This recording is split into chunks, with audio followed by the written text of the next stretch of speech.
After yet another Marvel's Avengers content and communication drought, Are we gonna die? we are finally on the other side after a crazy 2-day period. We thought the game was getting shut down by the Embracer Group on Thursday, which still might happen. And then we finally got the official reveal of Winter Soldier, as well as the content and updates expected for the rest of the year. I covered all that on the channel, so definitely check all that out if you haven't already. And make sure you subscribe with notifications on so you don't miss any breaking news from me. I cover all the news and leaks surrounding current and future superhero games.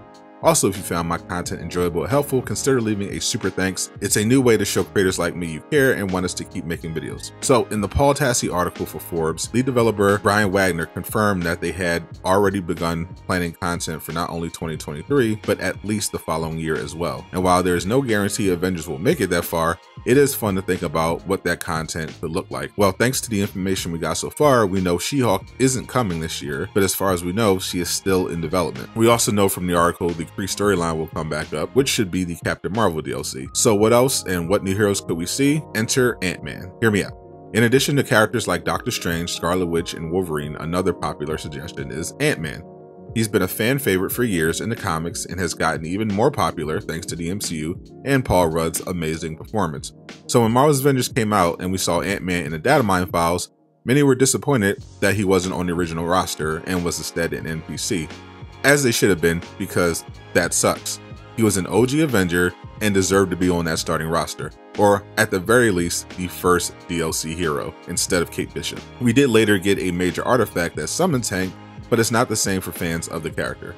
However, Scott Lang is also in the data mine files, so while Hank Pym in the Avengers universe can't be Ant-Man, we can still get the hero if it's Scott's incarnation, and Avengers has every incentive to do it. In 2023, Ant-Man will be getting his third movie, which should be much bigger since it features the big bad of the current phase of Marvel, Kang the Conqueror. That could make up for their missed She-Hulk MCU tie-in opportunity as well.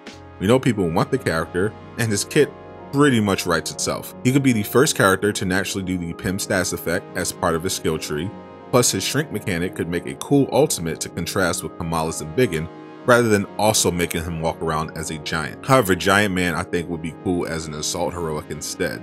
Scott could also be another flying character, as you could have him get around by flying on his ant. Just thinking about it sounds so fun, and I hope this is what Crystal Dynamics has in their plans and that the Embracer Group lets them go for it. Would you want to play as Ant-Man? Let me know in the comments down below, and for more on potential characters that might be in development, check out this next video.